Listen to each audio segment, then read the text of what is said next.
All right, welcome to the Wellness Tea Podcast, where we discuss the health and wellness of Black women and women of color. I'm your host, Amber Majestic, and I'm an integrative nutrition health coach. And I would like to welcome our guest, Ayanna Spivey. Hey, Ayanna. Hi. Hey. How are you doing? I'm good. I'm happy to be here. Yeah. Excited. Yes, I'm happy to have you. Yes. Do you want to, is there anything before we get started you want to share about yourself or anything with the listeners? Well, I am Ayanna Spivey. I am there's so many things when I think about who I am, but I'm a higher education professional, working specifically in California community colleges. And now I'm back in school trying to pursue a terminal degree. So that's a new addition when we talk about kind of health and wellness. But that's the gist. All right. And then I was explaining to Ayanna before we started, and as some of you guys know, all the guests I've had so far are people I've known. I've known Ayanna since middle school. Yes. Yes. And so it's so crazy. Like, same thing with like Katrina. Like, I've known her since like 6th, 7th grade, and it's been so weird. Like, I've known these people this long. Yeah, and we're adults and grown. It's weird. Yes. Very weird. I know. 30. What is that? All right. I'll get started with our first question. So what does health mean to you? Health for me is kind of just the whole kind of condition of your physical being, whether it's, if your any illness or like physical injury is usually what I kind of think of health as. Just over time, it kind of moves into kind of the mental space, the emotional space, as far as your well-being emotionally and mentally. But yeah, health is not necessarily a positive or a negative thing. It's the overall condition in and of itself. Okay. And then I always ask this question and kind of give this disclaimer. Some people find health and wellness to be different. So does wellness look different to you than health? Yes. And like, how would you define wellness? For wellness, it's kind of the act of being healthy, more so of the positive aspect of your health, working towards impacting or increasing kind of your health. And it's, I guess you would say, like, health is your noun and like wellness is your verb. So how are you attributing to your overall health, I think is like your wellness. Wellness. Yeah. Yeah. So like you would say that like wellness is like the act of like pursuing health, or like in all aspects of health. Yeah, it's almost for an example, I have asthma. So one of the things that I try to do to kind of help is like just simply breathing. A lot of times that also kind of trickles down to like I do have like anxiety, so like breathing helps that as well.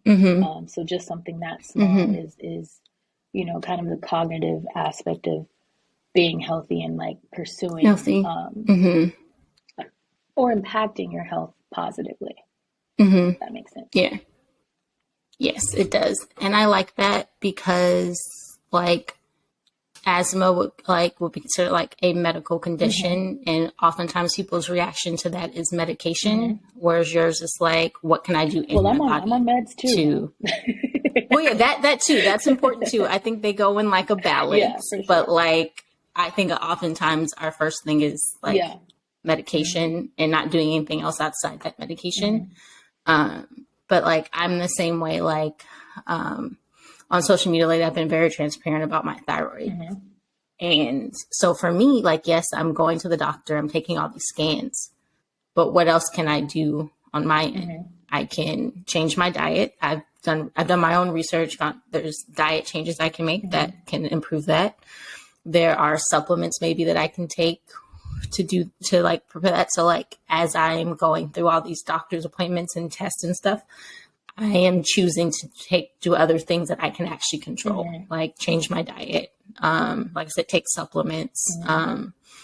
like I have given up for the most part caffeine, like because with some things with thyroidism, one, some certain thyroid conditions can increase your heart rate.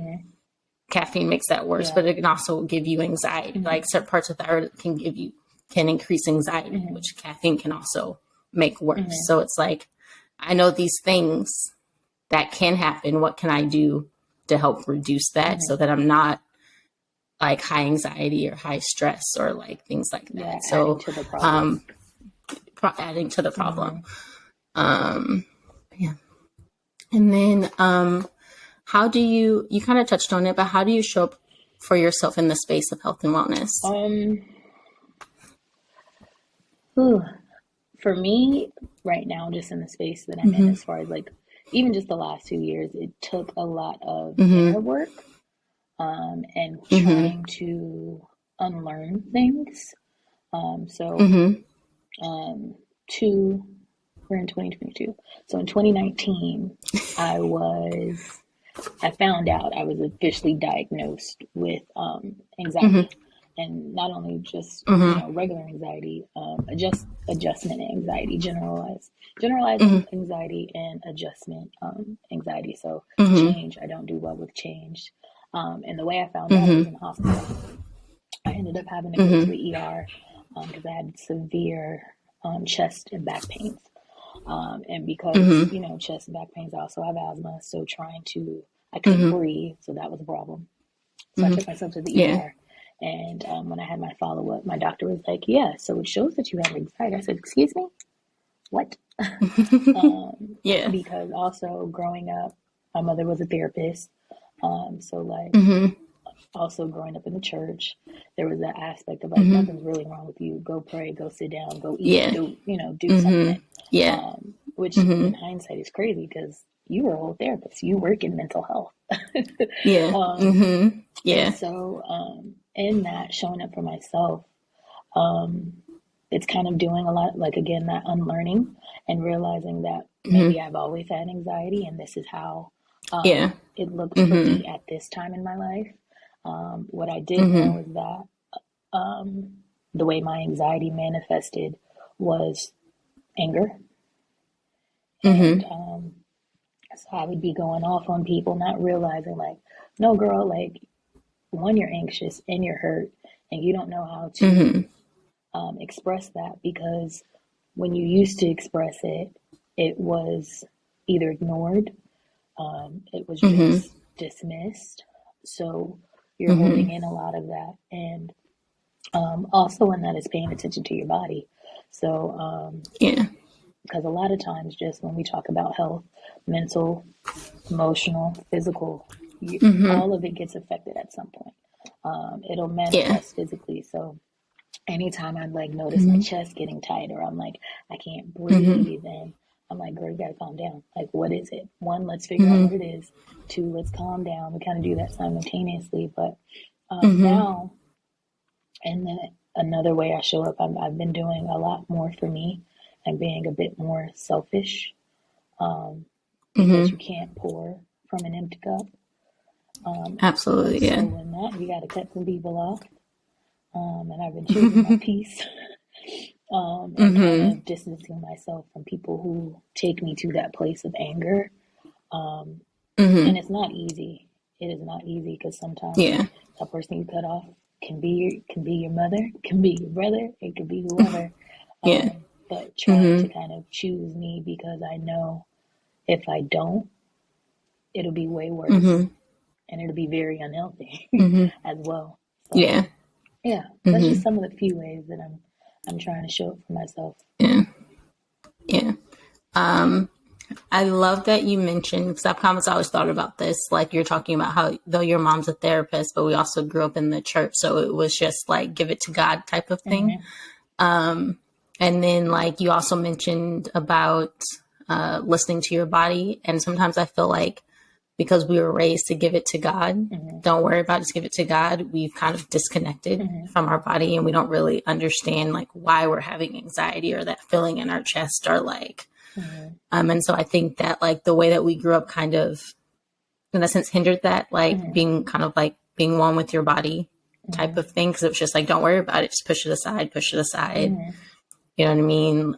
Or even like I've talked about some of my other guests being Black women and women of color. We're often kind of trained to carry our families and just kind of like put all of our own emotions and what we need aside to take care of them and be there for them to lean on. We're kind of like that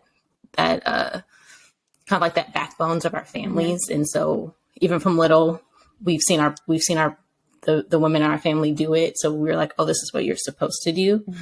And then you kind of get there, like you kind of get to that point where you're like, this isn't healthy for anybody. Like, I don't know how any of them did it. I have conversations like with my mom all the time, like sit down and rest, like, or how do you feel about that? Like so there's certain things that we've discussed from her life that I realized that she's never even really processed because it's just, you know, it happened, whatever, move on type of thing. Yeah. And so I think like we weren't, like, you don't want to put, it's like taboo, but you also don't want to like, in that I think we realize we almost kind of put other people's trauma out there, if that makes sense, where it's like, if a lot of times with our parents, them expressing themselves or talking about things that have happened to them, in a way they're trying to save either their parents or, you know, some type of family member. You got that kind of aspect of like, I don't want to, you know, keep family business in house. You're a child, it's none of your business type thing. But it's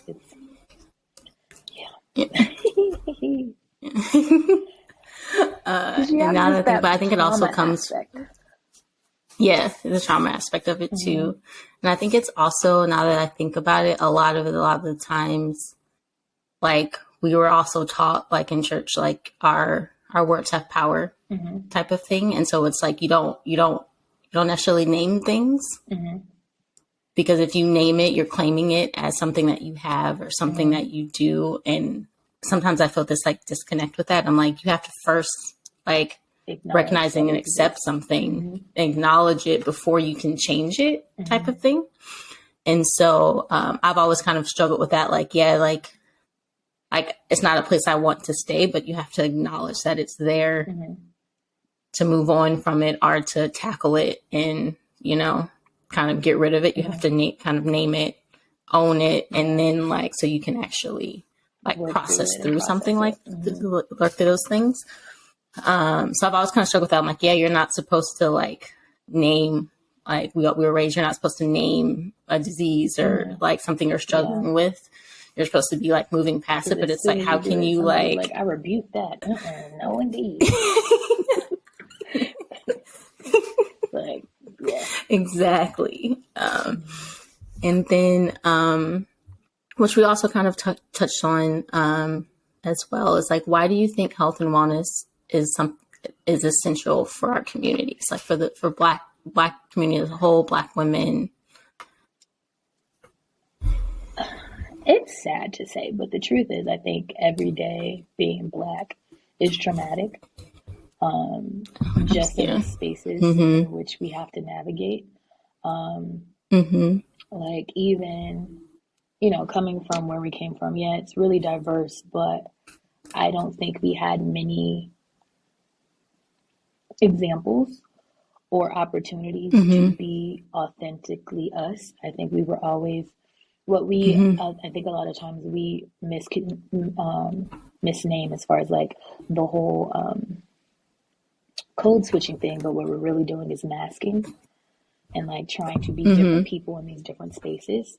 The other thing, just being Black women specifically, you mentioned it before as far as like showing up for our families and the ways that we do.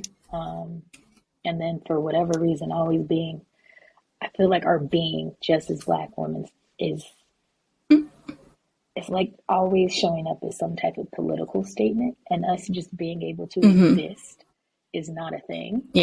Whether it's from our hair, the way we wear our nails, the way we dress, you know, our bodies itself, it's always up for debate. And it's like we can't exist on top of, we hold the weight of our families. Like my grandmother just passed, and beginning of this year, and I'm just thinking about all the sacrifices I made to be there, show up for my family, all this stuff while she was sick, and on top of my sacrifices as far as either quitting my job, not being back in my own space, and it was almost like, girl, you were supposed to do that. And I'm like, yeah, what? Like, excuse me? yeah, Because you also have that other aspect of, regardless of who I am, what I look like, I still have to survive. And once that, the basic needs or your ability to achieve those basic needs is taken away from you, that's a whole nother experience. yeah. But yeah, one of the things that's been popular on social media is like this soft life era. And in it, it's like, yeah, you get facials all the time and da, da, da, da. But I'm like, yeah, no, I think it's deeper than that, or it should be deeper than that, that we as Black women are able to just exist and not have the weight of the world on us. So that we can really have our own waiting to exhale moment of just life's problems. Yeah. But yeah, no, I think it's very important, just aside from us just being Black in America, everybody's attacking us in some way. We all need a little bit of therapy, or at least have a space to be able to talk about our feelings and really kind of get that out as well.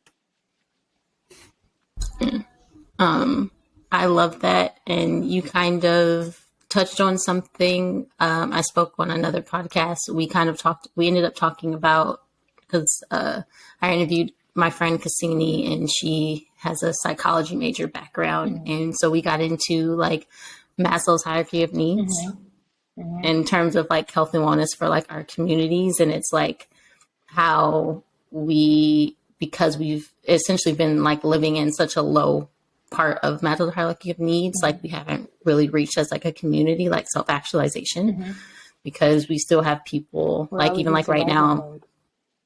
Yeah, or even little things like right now, like Jackson, Mississippi, they have no water. Like that's a basic essential. They don't have clean water. That's a basic essential need. You know what I mean? Like, are just feeling safe in your communities. Like we don't necessarily really feel safe in our own communities, outside of our communities. Like, so we're still like living at such a lower level of the hierarchy of needs. And then I don't know if you were and she was actually also surprised. I don't know if you were in that class with me, but I learned Maslow's hierarchy of needs in high school off of Their Eyes Were Watching God. And so she was like surprised to understand, like, you learned it from a Black perspective. I'm like, yes, I did. What class was that? What teacher? That was Miss Bowden, Miss Ellenbaugh. In English. Like, I don't remember what year. I had her twice. I don't remember. I only had her But yeah, Dang. Yeah, really? but we did. Yeah, we read Their Eyes Were Watching God.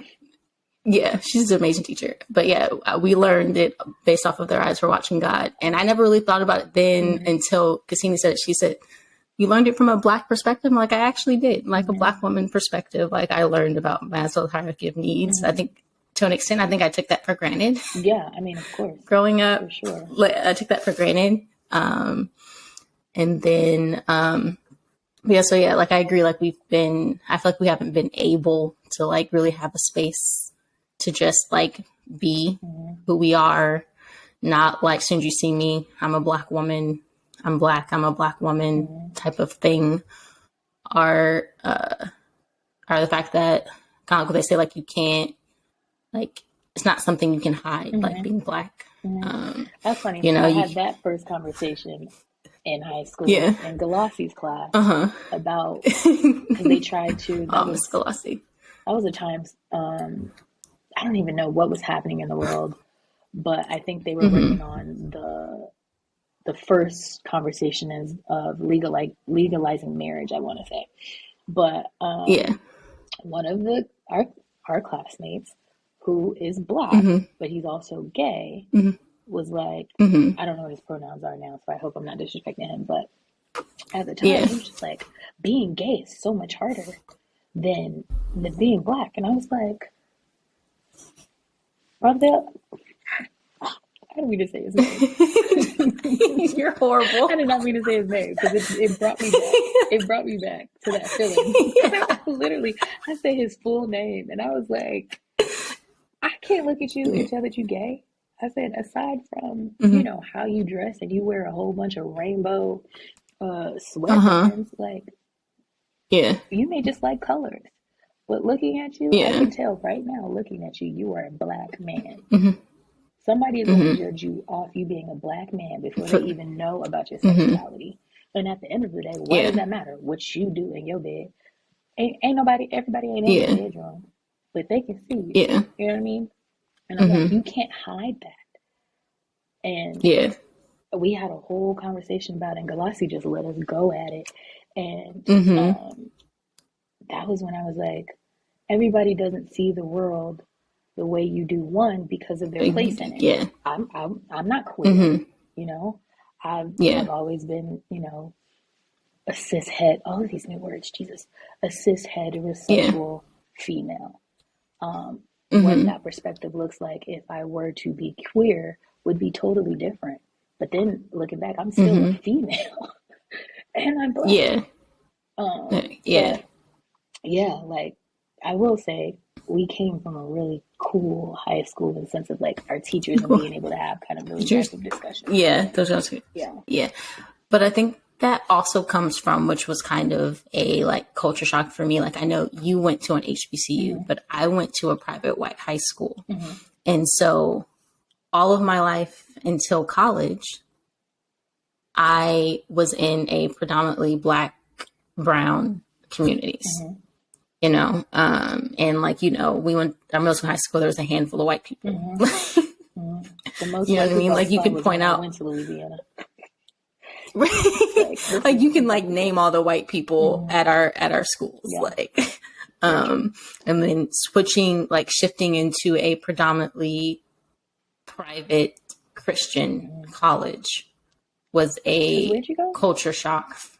I went to Vanguard. Okay. Yes. Okay. Vanguard University in Costa Mesa. Yeah. So it was like, for me, that was a culture shock for me because it was like, for the first time, I don't look like the majority of the people that I'm going to school with. My roommates were white. Like you could count all the Black people, like the Black people all kind of knew each other type of thing. Like all the freshmen that came in, we all kind of knew each other or gravitated towards each other, you know, or like, I was a science major, and when I graduated, I have a degree in biology. When I graduated, I was the only Black biology major. That for my graduating class, I was the only Black science biology major. And then the year I graduated was the first year they were. Because like when I got there, it was kind of a time when they were actually trying to diversify. So like you slowly started to see more Black, brown like people. And so they chose to start doing kind of like Black grads, or like Hispanic grads. And so I was the first year that they did that. And like they gave like awards out for everyone for like Black grad. And like, so like kind of like by default, like I was the only Black person graduating. Like I got the award. So they sent me the email and I was like, I'm the only one graduating. Yeah.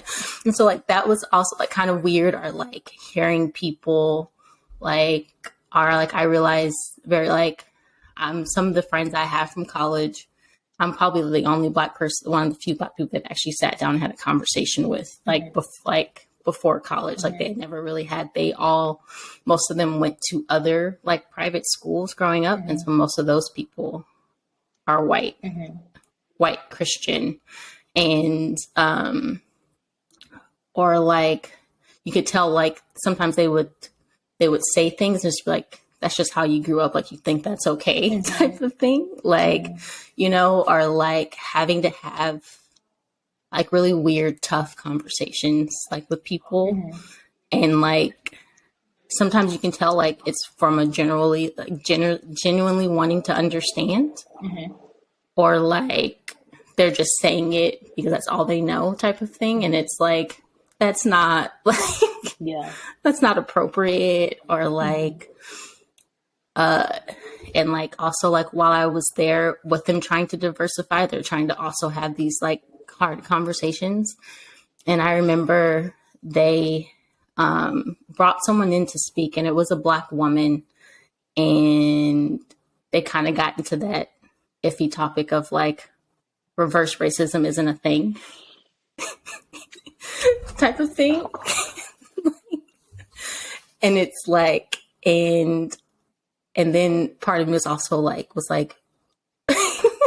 so, you know, like, so they're like, we're like in this like chapel setting, and like immediately that like triggered a lot of them, and like they just became rude, and they're like like all of a sudden like you hear people talking like they're talking over her, they're like clearly not paying attention, and then obviously all the Black people are like, who raised you? Yeah. Like this is not, I mean, whether you agree or not. Like, and I never understood that. Like, why do you can go? Like, you don't have to stay. They would rather be disrespectful. And I'm like, we would like that was never acceptable. It's still not acceptable now. Like the way like we grew up, like whether you disagree or not, like you don't interrupt somebody speaking like on a stage. Like and then we were like, there's staff in here. Why is nobody not saying anything? Like, why do you guys are making it seem okay? Like for them to just outright disrespect someone, and then with it being a Black woman, and we were just like, this is not like, and it like sent an uproar. And we were like, I don't know why anybody didn't say anything. Like, and then it became kind of like an uproar, like social media, everyone talking about it and how they didn't like it. And it's just like, and then it always like kind of like with like the Black people at the school, like we would always have an issue with like, okay, we come to this college, everything's new for us. Like we didn't grow up in the same type of churches that you guys grew up in. The music is different. We've learned to sit and adjust with it.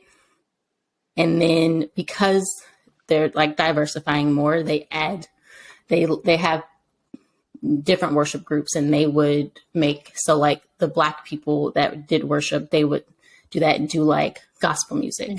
And it's like an issue for everybody else. And we're like, we sit here and we've listened and adjusted. You can't take it once a month. Like you can't like, we're like, how is this okay?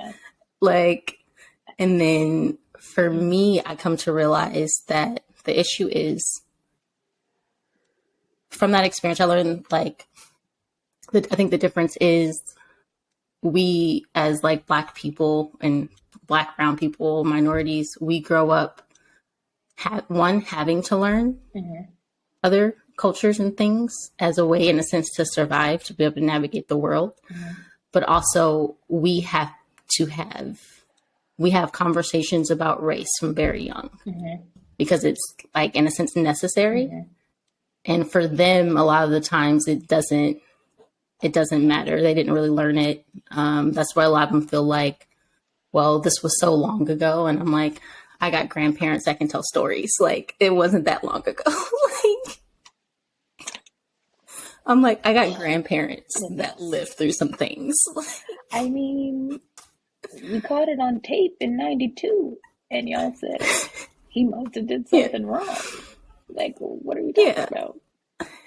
Or even like, I always make the comment, like, it was the 60s that Martin Luther King was marching Selma for voting rights. My parents were born in the 60s. Why do you think this was so long ago? Yeah, like, that's wild. I think a part of me is like, I'm fearful for the next generation of Black children, not because like they won't get it, or like it won't be as prevalent of an issue, but the way that we take in content and we just take in things, it's so oversaturated, on top of the fact that like it's starting from young. Like my nephews, they're 6 and 7, and they've been on iPad since they were like 4 and can do it really well, you know? Yeah. Like even my niece, she'll be 16 next year, and like I see her Instagram and I just be like, because I remember me at 16, you know what I mean? Yeah. And I'm just like, I wish I could just hold you and keep you safe. But like, it's scary because one, I don't want them to get to a point of desensitization, because now it's almost like every other week, unarmed Black man killed, police got away, like, and granted, I know I get numb to it, because it's like, yes, we didn't necessarily learn everything in school, but you know, I have a mother who also attended an HBCU, but also kind of has this mindset of like, we'll talk about any and everything because we got to bring that therapist side back in. Like, there's not much that is kept away. And so like a lot of things don't surprise me, but it doesn't not hurt. You know what I mean? Yeah. And like, at what point, because that can also, again, going back to just Black trauma, George Floyd, for example, I get so mad because literally every 10 minutes you saw his dead body on every station. Yeah. And it's like, that was when so many non-Black people, because I won't even just say white people, non-Black people finally were like, dang, that's not okay. Yeah. I've never seen so many George Floyd or just murals of Black people on as people's backgrounds, like on these Zoom meetings, and it's like, what about us? Like, how does that? How do you think that makes Black people feel? Seeing people feel Black dying, being killed, being murdered on a loop. Like, it's so gross because you wouldn't do that if it was any other white person. Yeah. And it's like that type of thing is just, that alone. Black people, we need therapy, y'all. Like, but it happens so often. Like, we are plastered up, just like it was in the 60s, just like it is a lynching, and whether it's wrong or not, it's I feel like there's this gross excitement that comes from it. Yeah, it's bad, but like, it's also entertaining. For who? You know? We know we're going to get people to come to our sites on CNN, MSNBC to see this Black man die. This is gross. And I'm saying, look at this. Look how gross this is. Look at how we need to change. Oh my goodness. What? Yeah, no. I feel like it was even more than that for me, because it was like, not only was it on like the news 24/7, but like people were posting it on social media, and you're like, why is this okay? Like, and that's with any of them, like George Floyd, like Ahmaud Arbery, like, or even like Sterling Brown, Sandra Bland, like all of those. It's like, like, we can keep going. That's the thing. We can keep going. Like, and it's like to like constantly see that. Like, I made a conscious decision. I didn't watch George Floyd. I still haven't either. I haven't watched George Floyd. I haven't watched Ahmaud Arbery's, and that's my personal like we shouldn't be showing around like someone dying like that, or being murdered like that. But also, like, again, like self-care, like, what is that doing to me? Showing up, you know for what I yourself mean, in those spaces, that it can be something. It seems so small, but you got to show up for yourself and your peace of mind. Like, that can't, especially like when it was all happening, like we were in the middle of quarantine, we're like at home, like working from home, like, I'm not going to sit in this room. More grateful for streaming services than I was during that time, because I'm like, I don't have to watch it. I can truly pick what I want to watch, what I want to hear, what I want to consume. Like, But I think though with George Floyd, that's probably the most like I've actually like heard like personally, like people, like I've seen like non-Black people reach out to me in like different ways. Like, and like, I don't know if you like some of the things that were going around from some people you thought they were like essentially just like send a message and like cash app a Black person. Like, nope, I ain't getting no money. During that time. I got one of those, but I was like, do I not have any white friends? And I had to look back up. Yeah, no, I had one of those. One person did that, but the others like just reached out to like, 'cause I think for a lot of people, it just finally kind of clicked.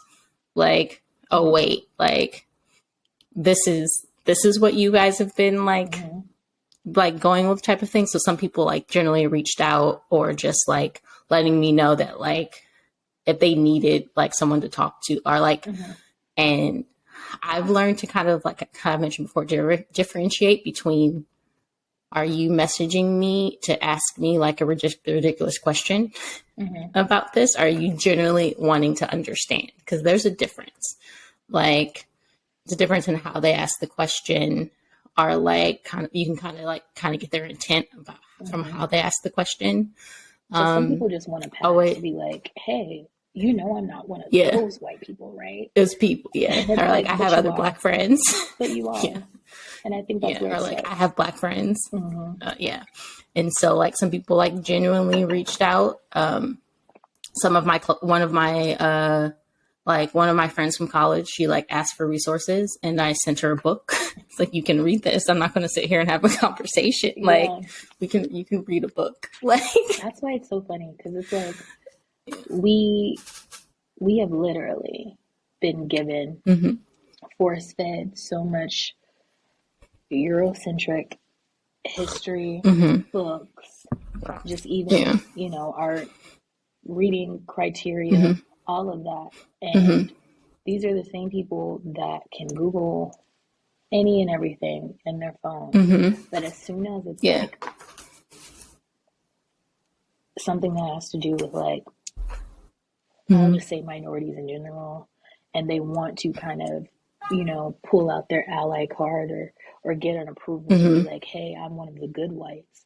It's always like, I would come to you. I would rather you ask me a question after you've gone to do some type of research. Like, hey, I read this, and it's not an article from the reporter or anything. It's like, I read this thing. I have questions. Can you talk about it with me? How does that play out in your life? Are these things true? Like, I would rather that conversation than, oh my gosh, George Floyd he seemed like a nice man. How do you feel about it? Like, what? Get away from me, you know? I'm hurt. Like, you know, like I think sometimes like, and I think it's funny because sometimes like generally speaking, like oftentimes when like non-minorities talk about a minority group, it's like this group as a whole. But then when it comes to something like that, George Floyd, they don't think it personally affects you. And you're like, but if we're a whole. The thing is too, what I've noticed is they've never had to be in that space.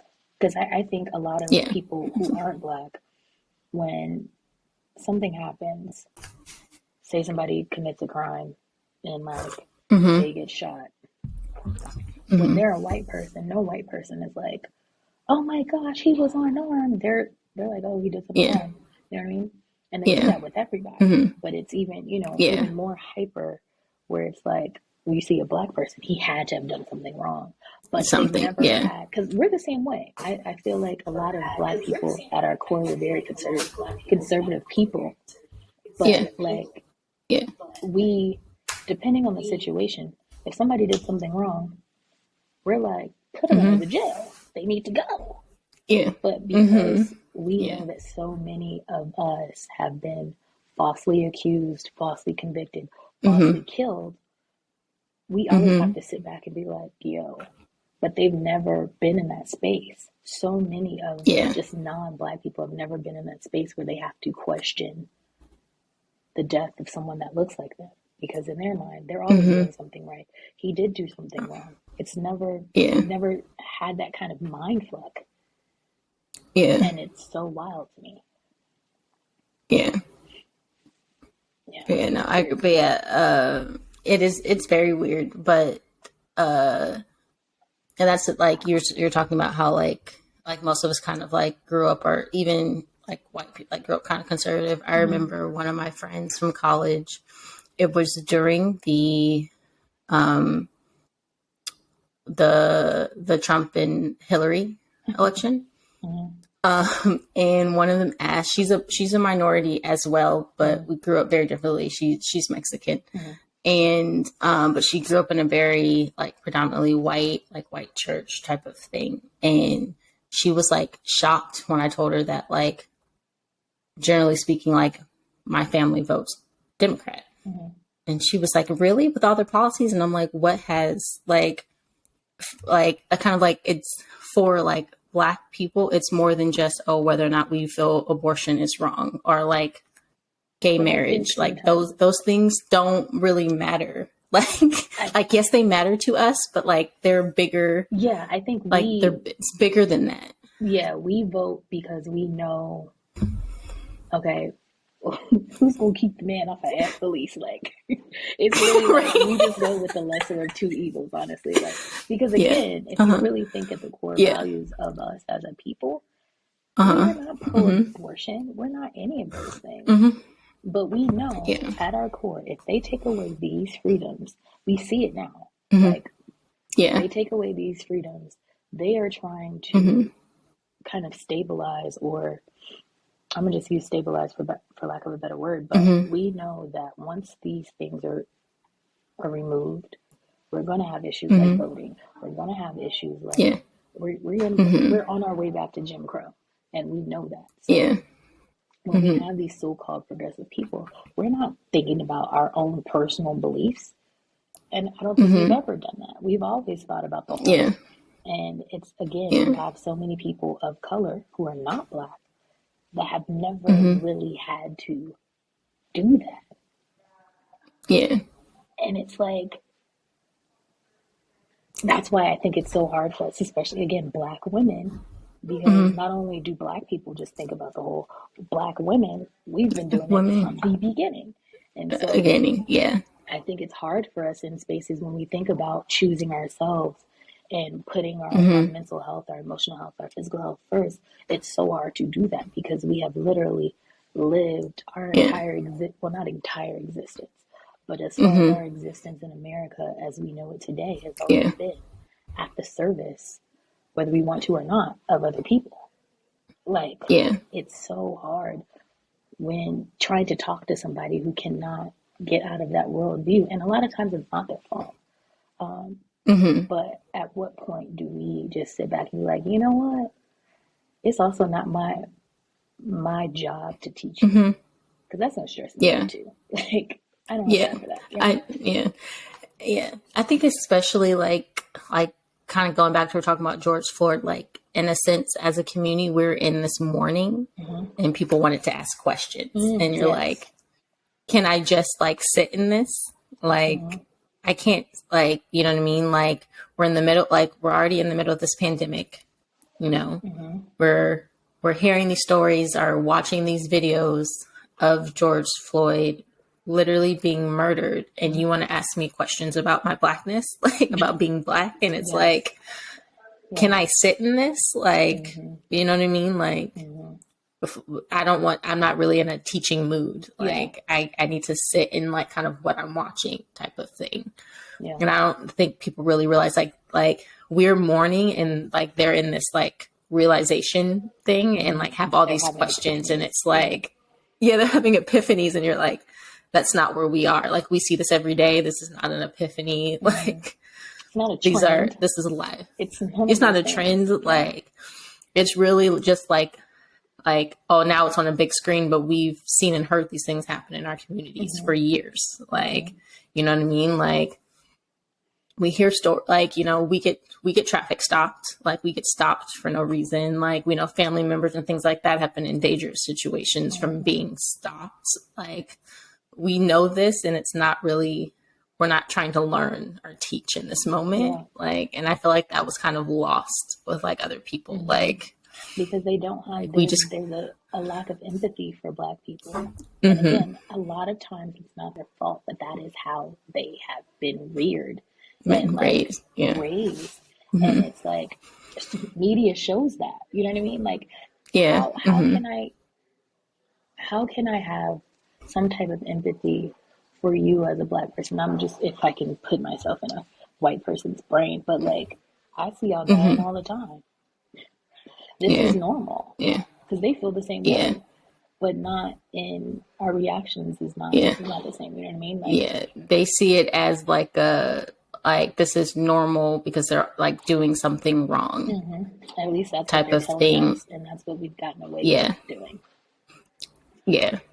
I mean, even with George Floyd, I heard people saying like, well, he But shouldn't have been doing this, but nothing deserves 25, it nothing was a quarter. deserves death. Yeah. But like nothing, like I don't, nothing he did served as like a reason to like die on the street like that. Like, yeah, he maybe does something wrong, but that it doesn't equate to death. Because Like, they have empathy for all these mass shooters. yeah, The boy who shot up the elementary school, his mom's like, but he's a good boy. He da da da da. yeah, You yeah, have empathy for literal murderers, mass shooters every day. yeah. Or yeah. Well, also one, it's how they perceive when it's a Black person. They are a thug. They have these like trigger words in front of their names. Yep. Whereas, and they show mugshots. Whereas, like when it's someone white, it's their school photo. Yeah, Like, I was just and thinking it's about this like, tweet. It's like Van kills his entire family, and the picture that's on the front page is them on vacation on jet skis. yeah. Yeah, And you're like, yeah, yeah. Or even like, I remember when that guy from his hotel room shot up that concert in yes. Vegas, and people were calling him a terrorist. Some people were like using the word terrorist, and people are like, "Oh, I wouldn't call him a terrorist." How would you not define that as terrorism? I'm Yeah, like, that's I what know, but part of me is like, yes, I get like in a post 9/11 world, you classify terrorists as something else. no, they classify as terrorists as brown people. Yes, but I'm like, this, like, he literally shot up an outdoor concert. If that doesn't sound like domestic terrorism to you, like, But that doesn't what? exist here for whatever reason. Terrorism on U.S. soil is not terrorism. I don't, Uh, but But yeah, I feel like that's what, but like, I feel like 9/11 is what shifted that. Like, yeah. after 9/11, it's like, there's no such thing as this. Like, I'm like, I don't see how you don't classify what he did as anything but terrorism. Like, It's like how it we feel baffles about me. how we feel about reverse racism. That's what they feel about Yeah. domestic terrorism. It's not a thing. Yeah. Okay, Okay. Like, you got it. and I'm like, I don't, yeah. Like, so, Yeah. sometimes, like, and sitting in some of like those spaces, like with some of my friends from college, I'm like, I just like, we live in two different worlds. Yeah, Like, I I love will y'all dearly. I will say I am very glad that like going to Southern University by far best decision I ever made. Yeah. But like being able to be my authentic self in a So, classroom, by far amazing. yeah. To have extracurriculars that were targeted for me, and it was like it wasn't a equity based program. Like this is just how the school's going. You know what I mean? Yeah. I will say it helped a lot. Because granted, I mean, like, we were smart. Most times once you do well in high school, you're going to do well in college academically. Well, in college, yeah.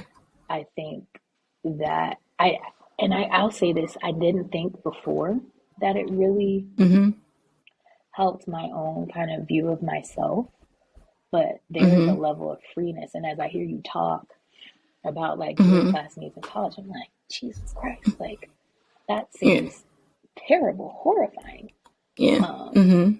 Because even going to CBU to get my master's, like I could not imagine being at that school for undergrad. Like I just, gross. Yeah. And I do think that we need more spaces like that. Not necessarily just HBCUs, but like, because I'm definitely probably going to use all Black kids to go to HBCUs. But I think in those times of our lives, I think it's really important, just from like 16 to 23, where we are able to be our authentic Black self. And I'm not saying like we all need to be in dashikis, power fists, that type of thing, but be ourselves in our own Blackness and what that looks like. Because I would never consider being Black a diverse thing to look at. Like one, just meeting so many different Black people from across the country, but meeting many different Black people from different, socioeconomic backgrounds, just what they like. Like we are truly not a monolith. And that goes back to a lot of us unlearning some things. And it just sucks because I think a lot of times we're so bonded by our mode of just survival and always being on alert, where we don't get the chances or opportunities to really sit in that and celebrate that. And it sucks, man, it sucks. Because I think I love being Black more, being around other Black people who were not like people. Because I went to the South, so everybody's like, "Oh my God, you speak so proper." Like, ugh. White, like you sound white, and I'm like, that's crazy because I'm very much Black, so I feel like I sound like me. You know what I mean? Because we have our own ignorances and things like that, but being able to really sit and just love on each other in our own individual Black being, it's so important. So important. And like I did like like a lot of my close friends are white or are brown or non-Black, but like in those like small moments where like, especially as the school grew, there were more and more like Black people, and like being able to like we were also very like intentional about spending time together. And so like, though like this one group is like my core group of friends, like I had other friends that were Black that we can just like kind of make fun of the things that we see. They'd be like, that's not like, and that's like, really smart, but I think we all kind of needed it. Like, you know what I mean? Like we kind of gravitated toward each other because we needed it, Or even like we used to make fun of like, we grew up in churches. The only really thing allowed in a sanctuary is water. And like, that's not everywhere, apparently. No. Like they be having juice. Like, yes. The only person that like eating juice is the baby. But no, they'd be like eating bagels. And I'm like, that's a meal. That is a meal. They'd be eating whole meal. And I'm like, why is this like bringing in their coffee? And I'm like, this is not acceptable. Or like someone's praying, why are you moving? Yes. Oh my God. Why are you moving during prayer? Like, yeah, that's wild though. And it's like these little things. Yeah. Just the trauma that comes from growing up in the church. Jesus. Yeah. But yeah, it was just like little. I'm like, first of all, this is weird that you allow anything but water in the sanctuary. That's wild. Yeah, that's wild. Yeah. That's really wild. I remember my parents came to visit me once because I did do a few like mission trips with the college, which was also nice because I got to go to Africa through that. So like a blessing. Absolutely. But they came, there was something like a competition or something for us to raise money. And so my parents came and like my dad went down to the gas station to get coffee and he's like sitting outside. And I was like, oh, they actually allow that in the church. And he was like, right? That was probably like, I don't. Yeah, he was like sitting outside drinking his coffee. I was like, you can bring the coffee like in the. He was like, what? I said, right? That is funny. That is funny. Yeah, or like I would see like people would like stand up on the like chairs, and I'm like, this is like, yeah, like all these things are like all these things you're doing. I grew up, that was like a no, like in the Standing on the sanctuary. chairs. Like, I feel like you only stand on the chairs if you yes. want to get to somebody who fell out. Like, what? Yeah. They're like standing on, and I'm like, why is this okay? Like, wild. Yeah. Like, and it's just little things like that. I was like, this would never be allowed. Like, that is crazy. Yeah. I mean, but it's also a unique experience. Like, one thing I love is being able, like, where we grew up is very diverse, and there's an appreciation of that. To just my core being, because, like, just the experiences and just things being exposed to, an appreciation for. But even in those moments where it's like you are the only other in the building, it's like, this is so funny. Like, and those moments are great too, because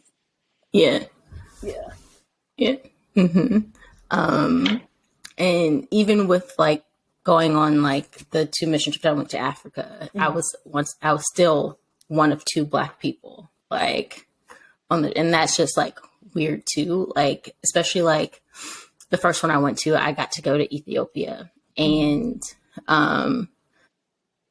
like Ethiopians, like, very like in color, they actually thought that I was Ethiopian, which is another weird thing. And then like having to explain, like, I might be, but I'm not. Like, they're like, are you? And I'm like, that's a complicated conversation. I can only go back to my plantation. So sorry. I'm like, I could be, like, don't know.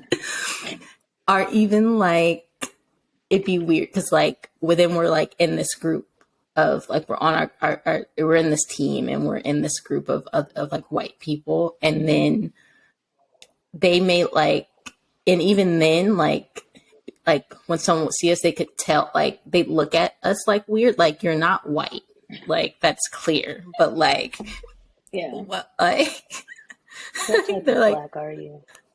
They're like like they're little like confused, like, what is happening here? Like, you're in braids, like, I don't understand. You're clearly not white, but like, they're like confused of like what, in